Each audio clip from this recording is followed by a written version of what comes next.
months, back in one frame ang Ash dress. Sina Andres Mulak at Ashlyn Olviga. Bibida naman sa kanilang first movie, ang Minamahal. Isang daang tula para kay Luna. To be able to show din what I'm capable din of as an actor, because I want to be a good actor as well, and I want to improve my craft. Nagfo-focus lang ako sa parang kung ano talaga yung nararamdaman ng character. Mas hindi ko pinaplano kung ano yung gagawin. Kasi pag aram mo yung kung ano yung nararamdaman mo, lalabas siya ng kusa. At kung sa event ni Ash, natanong siya kung anong klaseng bulaklak si Andres. May sagot dyan si Andres. Kung bulaklak si Ashtin, ano si Ashtin? White rose dahil, yun nga, yung passion, at yung purity, diba? Iba rin.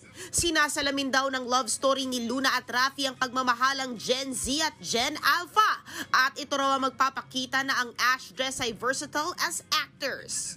Ang vision ko is mapakita sa mga tao na they're more than their hype. Kasi napaka-hype nila ngayon, di ba? So ako, parang ang gusto kong maging silbi sa journey nila as actors is to, be a stepping stone into showing people what they really got.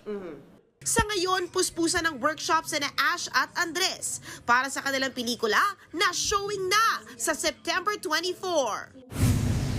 We love a triple threat. Dylan in action ang eksena sa Quezon City para sa behind the scenes ng kanyang music video for his single Maghapon. The streaming na in all music platforms. Soundtrack lang naman ito ng kanyang microdrama na A Cure Called Love, kung saan mabigat ang gagampanan niyang role at drama. Meron akong sakit and I can't spoil the rest, pero panoorin nyo. It's a very nice story. Ang daming twists.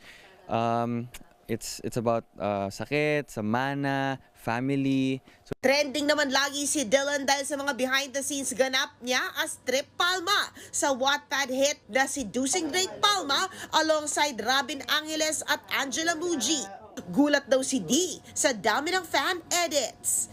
grabe din yung love na binibigay ng mga fans, ng supporters sa kanila. And I'm just very thankful na mayroon din akong na-receive na love from them. And yun, ang daming mga siniship sa iba-ibang love team. Nakakatawa.